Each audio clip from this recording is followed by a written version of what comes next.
কলকাতায় ঘুরতে এসে আপনি যদি এই দুটো জায়গা মিস করেন তাহলে আপনার ঘোরাটাই অসম্পূর্ণ রয়ে গেল। তাই জন্যেই আজ আমার অনেক দিনের ইচ্ছে পূরণ করতেই আমি চলে গেছিলাম বেলুড় মঠ।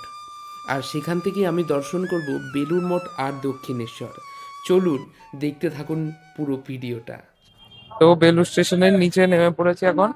এবার যাব টোটো করে বেলুড় মঠ। এখন টোটোতে উঠে পড়লাম। স্টেশন থেকে নেমেই আপনারা কিন্তু টোটো পেয়ে যেতে পারেন, একদম স্টেশনের কাছেই। তো এখন যাব, টোটোতে ভাড়া 15 টাকা লাগছে। তো চলুন যেতে থাকি।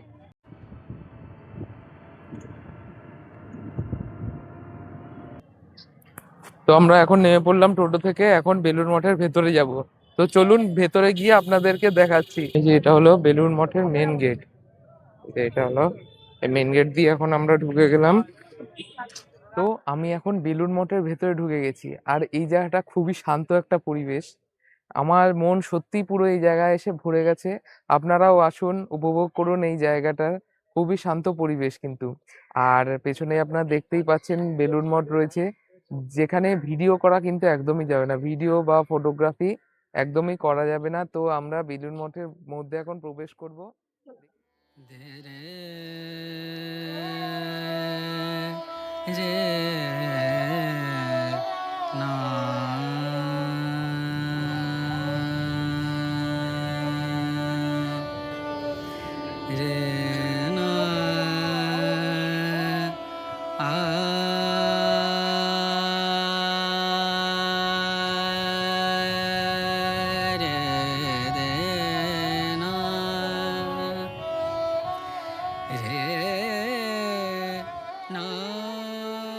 তো আমি এখন মন্দিরের ভেতর থেকে ঘুরে আসলাম।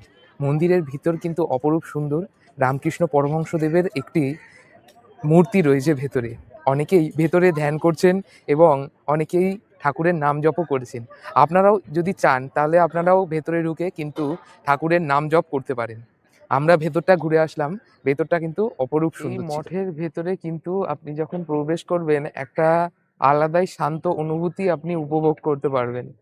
আর আরেকটা কথা বলি, এখানে কিন্তু 10:30 থেকে ভোগের ভোগ ভোগের কুপনও পাওয়া যায়। তো আপনারা ভোগের কুপনও নিতে পারবেন এখান থেকে। 10:30 থেকে 11টার মধ্যে কিন্তু তার মধ্যে আপনাদেরকে চলে আসতে হবে। তো আমরা এখন ভেতর থেকেই আসলাম, ঠাকুরের দর্শন করলাম। ভেতরেও খুব সুন্দর, আপনারাও এসে দর্শন করুন। বেলুড় মঠ, যার নাম শুনলেই মনে হয় এক পরম শান্তির জায়গা, যেখানে রামকৃষ্ণ পরমহংসদেব আর স্বামী বিবেকানন্দের কথা আমরা জানতে পারি। যেখানে ধর্ম, বর্ণ, জাতির কোনো ভেদাভেদ থাকে না। আপনারাও কিন্তু এই শান্ত পরিবেশ উপভোগ করার জন্যে এই বেলুড় মঠে চলে আসতে পারেন। বেলুড় মঠে আসবেন হলো যারা গঙ্গার ওপার থেকে আসবেন তারা বোটে করে চলে আসতে পারেন, অর্থাৎ কলকাতার দিক থেকে। আর যারা ট্রেনে করে আসবেন তারা হাওড়া থেকে ট্রেন ধরে বেলুড় চলে আসলেন। আর যারা অন্য লাইন থেকে আসবেন সোজা বেলুড়ে চলে আসবেন। বেলুড় থেকে মাত্র 10 থেকে 15 মিনিটের রাস্তা এই বেলুড় মঠ।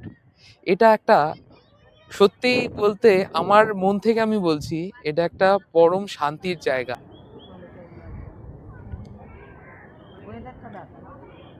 এখানে শান্ত পরিবেশ আপনাকে একবার হলেও মুগ্ধ করবেই।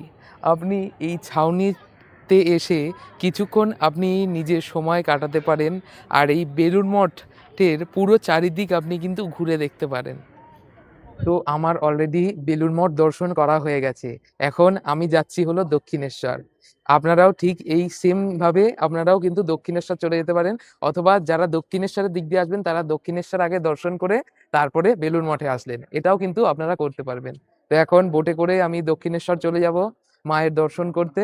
তো চলুন দেখতে থাকুন। বেলুড় মঠের পাশ থেকেই ঘাটের দিকে যাওয়ার একটা রাস্তা রয়েছে, মানে বেলুড় মঠের ঠিক ভেতরেই। আপনারা সেই রাস্তা ধরে এই ঘাটের এখানে চলে আসতে পারবেন এবং ঘাট পার হয়ে আপনারা ওই পারে দক্ষিণেশ্বরে চলে যেতে পারবেন। তো চলুন যাওয়া যাক এখন।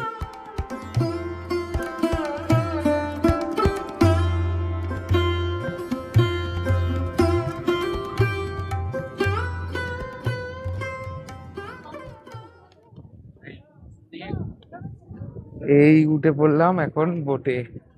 এইখানে একটা সুন্দর জায়গা নিয়ে এখন এই সাইড করে বসবো।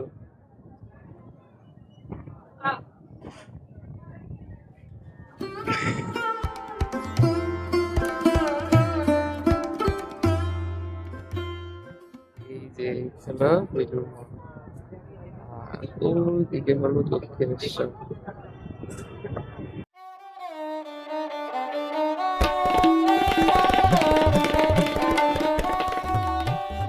তো এখন নেমে পড়লাম বোট থেকে, এবার যাচ্ছি হলো দক্ষিণেশ্বর মন্দির। তো চলো যাওয়া যাক।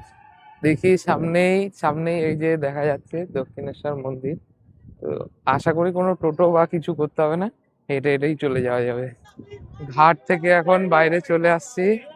এই যে আপনারা পুজো দেওয়ার জন্য ডালা পেয়ে যাবেন, এখান থেকে ডালা নিয়ে কিন্তু আপনারা পুজো দিতে পারবেন। এখানে একটা সুন্দর মায়ের মূর্তি রয়েছে, মায়ের মন্দির একদম ঠাকুরের দক্ষিণেশ্বরের পাশেই।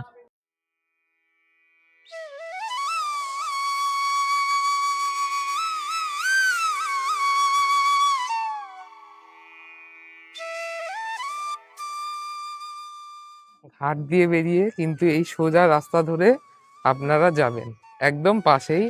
কারণ ঘাট থেকেই আমরা দেখতে পাচ্ছিলাম যেহেতু মন্দিরটা একদম পাশেই, হেঁটে হেঁটেই আমরা চলে আসলাম। এই যে মন্দিরের গেট, এই গেট দিয়ে কিন্তু আপনাদেরকে ঢুকতে হবে। আপনারা যদি গাড়ি নিয়ে আসেন, গাড়ি এই এই জায়গাটাতে পার্কিং করতে হবে। राम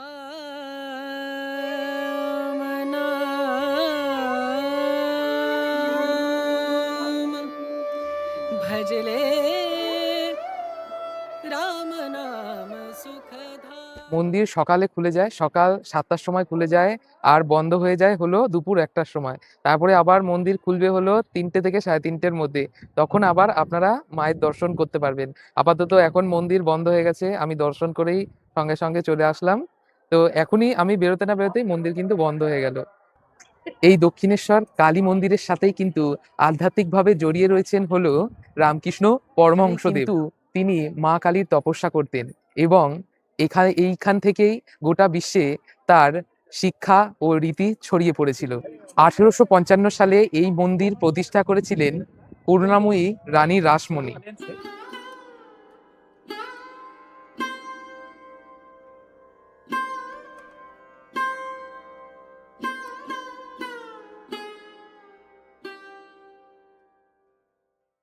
এই যে মন্দিরের ভেতরে কিন্তু রয়েছে হলো 12টি শিব মন্দির আর একটা রাধা কৃষ্ণ মন্দির রয়েছে।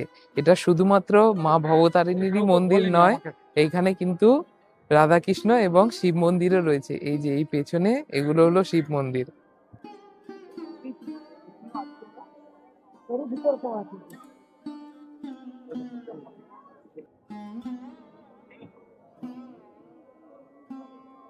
তো যদি আমার ভিডিও আপনাদের ভালো লেগে থাকে, অবশ্যই চ্যানেলটাকে সাবস্ক্রাইব করে রাখবেন, আর অবশ্যই ভিডিওটাকে লাইক করবেন, আর একটা ছোট্ট করে কমেন্ট করে রাখবেন।